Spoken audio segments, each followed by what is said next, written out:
अस्सलाम वालेकुम। 3 भाग पढ़ चुके हैं।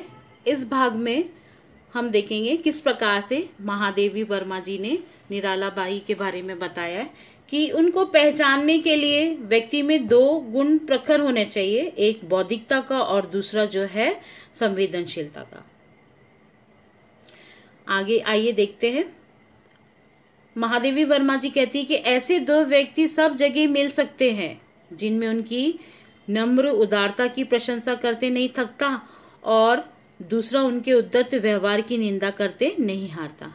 जो अपनी चोट के पार नहीं देख पाते वे उनके निकट पहुंच ही नहीं सकते, अतः उनके विद्रोह की असफलता प्रमाणित करने के लिए उनके चरित्र की उजली रेखाओं पर काली तूली फेर कर प्रतिशोध लेते रहते हैं। अर्थात यहाँ पे महादेवी वर्मा ने बताया है कि ऐसे 2 व्यक्ति सब जगह मिल सकते हैं। एक जो कि उनकी हंसी मजाक उड़ाने और दानशीलता की प्रशंसा किए बिना नहीं थकते थे, और दूसरे वे व्यक्ति होते थे जो उनकी उग्र व्यवहार की बुराई करते हारते नहीं थे। कारण उनकी बुराई करने का कारण क्या था? क्योंकि वह व्यक्ति उन तक पहुंच ही नहीं पाते थे। इस वजह से वह उनके विद्रोह की असफलता प्रमाणित करने के लिए उनके हमेशा उनके चरित्र की उजली रेखाओं पर काली बत्ती फेरा करते थे और प्रतिशोध लेते रहते। प्रतिशोध मतलब बदला लेते रहते। निराला जी के संबंध में फैली हुई भ्रांत किंवदंतियां इसी निम्रवती से क्या रखती है? संबंध रखती है। मनुष्य कितना स्वार्थी है, इस बारे में बताया है कि मनुष्य जाति की नासमझी का इतिहास क्रूर और लंबा है। प्रायः सभी युगों में मनुष्य ने अपने से श्रेष्ठतम पर समझ में न आने वाले व्यक्ति को छाट कर रख दिया। कहने का तात्पर्य है कि आज इस स्पर्धा के दौर में सब एक दूसरे से कंपटीशन में लगे हुए, एक दूसरे को आगे बढ़ता हुआ नहीं देख सकते। जो उन्होंने ये प्रमाण इतिहास में प्रमाण कर दिया है कि मनुष्य जाति की नासमझी का इतिहास क्रूर मतलब हिंसक भरा है और लंबा है। आप देखोगे प्रायः सभी युगों में मनुष्य ने जो अपने से श्रेष्ठतम योग व्यक्तियों को अपने रास्ते से ही हटा दिया। किस प्रकार से हटा दिया? कभी उसे विष देकर, जहर देकर, तो कभी उसे सूली पर चढ़ाकर और कभी गोली का लक्ष्य बनाकर अपनी बर्बर मूर्खता के इतिहास में नए पन्ने जोड़ दिए। बर्बर मतलब जंगलीपन का उन्होंने अपना प्रमाण दे दिया है कि जो उनसे अच्छा हो, उनसे आगे निकले, तो ऐसे में उस व्यक्ति को वह अपने रास्ते से ही हटा देते हैं। प्रकृति और चेतना में न जाने कितने निष्फल प्रयोगों के उपरांत ऐसे मनुष्य का सृजन कर पाती है जो अपने सृष्टाओं से श्रेष्ठ हो, पर उसके सजाती ऐसे अद्भुत सृजन को नष्ट करने के लिए इससे बड़ा कारण खोजने की आवश्यकता नहीं समझते। प्रकृति और चेतना यानी बुद्धि न जाने कितने असफल प्रयोगों के बाद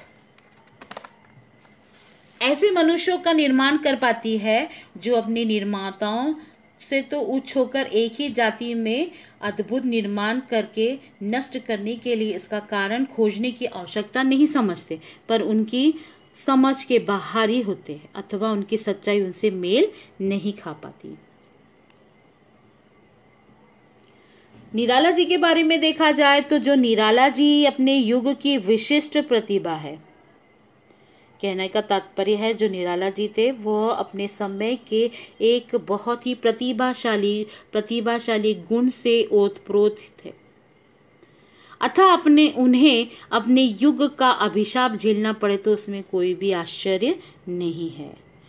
उनके जीवन का एकांकीपन, उनके जीवन के चारों ओर परिवार का वो लोहसहार घेरा नहीं जो व्यक्तिगत विशिष्टताओं पर चोट भी करता है और बाहर की चोटों की ढाल भी बन जाता है।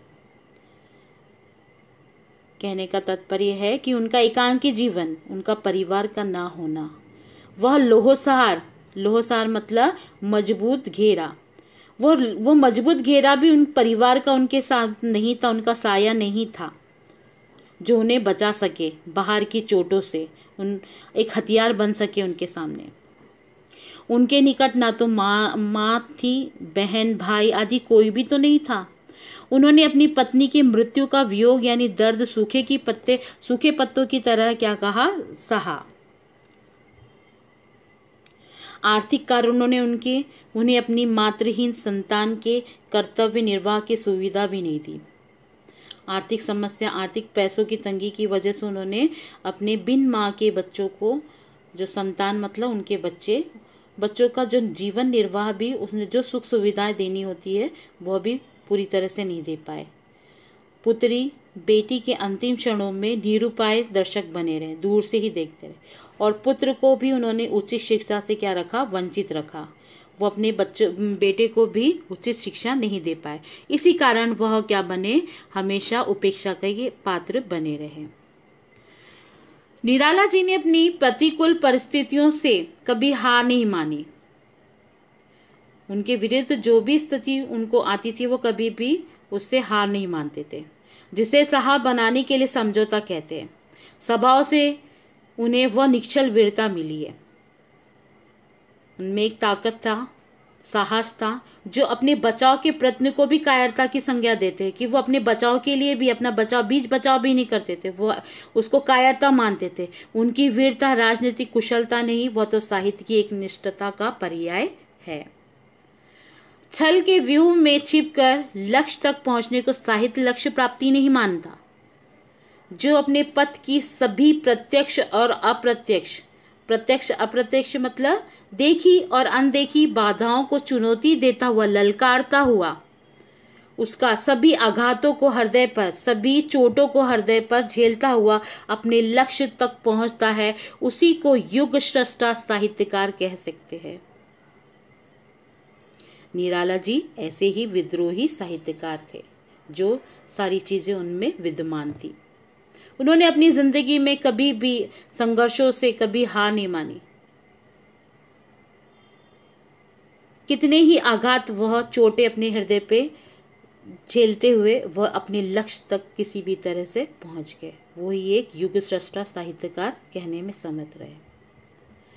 जिन अनुभवों के दंशन का विष, जहर साधारण मनुष्य की आत्मा को मूर्छित कर देता है, इंसान घबरा के, जहां कहीं उसको निराशा मिली वो घबरा के बैठ जाता, अपने लक्ष्य तक नहीं जाता, बीच में ही अपने लक्ष्य को छोड़ देता है। ऐसे जीवन विषाक्त उसका जीवन कैसे बन जाता है, जहर बन जाता है। उसी से उन्होंने सतत जागरूकता और मानवता का अमृत प्राप्त किया। ऐसे ही जीवन में, जीवन जो है कठिनाई का नाम है, इसको हमें ही संवारने के लिए हमें पूरी कोशिश करनी है। तो ऐसे ही जीवन को, जहाँ की लोग वह उनका जीवन जहर बन जाता है, ऐसे ही जीवन को उन्होंने सतत हमेशा आगे जागरूकता बढ़कर उन्होंने मानवता का जैसे क्या कर लिया हो, अमृत पी लिया हो। उनके जीवन पर उस संघर्ष के जो आघात है वे उनकी हार के नहीं, शक्ति के प्रमाण मात्र है। उन्होंने अपने जीवन में जो भी संघर्ष और जो भी चोटें उन्होंने सही है वो उनकी हार की नहीं है, बल्कि उनकी शक्ति के वह क्या है, प्रमाण पात्र है, सबूत है। उन्होंने जो अपने जीवन में कठोर परिश्रम, मेहनत, गंभीर दर्शन और सजग कला की त्रिवेणी ना अछोर मरु में सूखती है, ना अकुल समुद्र में अस्तित्व खोती है। उन्होंने अपना अस्तित्व भी नहीं खोया और जीवन की दृष्टि से निराला जी किसी दुर्लभ सीप में ढले सुडोल मोती नहीं है, जिसे अपनी महत्ता का साथ देने के लिए स्वर्ण और सौंदर्य प्रतिष्ठा के लिए अलंकार रूप चाहिए। कहने का मतलब है कि जीवन की दृष्टि से, नजर से देखा जाए तो निराला जी किसी दुर्लभ यानी मुश्किल सीप में ढले हुए आकार मोती नहीं है, जिसे महानता को प्रदर्शित करने, अपने गुणों को प्रदर्शित करने के लिए, साथ देने के लिए सोना और खूबसूरत आभूषण पहनने की आवश्यकता हो। वे तो अपने साधारण जीवन में रहकर ही उन्होंने अपने साहित्य का सृजन किया। वे तो वो अनगढ़ पारस के भारी शिलाखंड है, वहीं उसका स्पर्श सुलभ है। यदि स्पर्श करने वाले में मानवता के लौह परमाणु है तो किसी से विश्वास करने पर वह स्वर्ण बन जाएगा। स्वर्ण मतलब सोना बन जाएगा। कहने का तात्पर्य है कि वे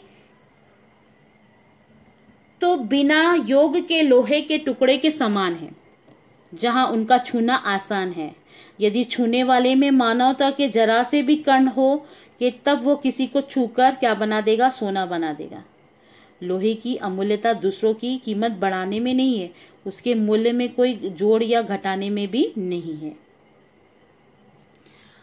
आज हम दंभ और स्पर्धा, अज्ञान और भ्रांति की ऐसी कुहेलिका में चल रही है कि जिसमें स्वयं को पहचानना तक कठिन है।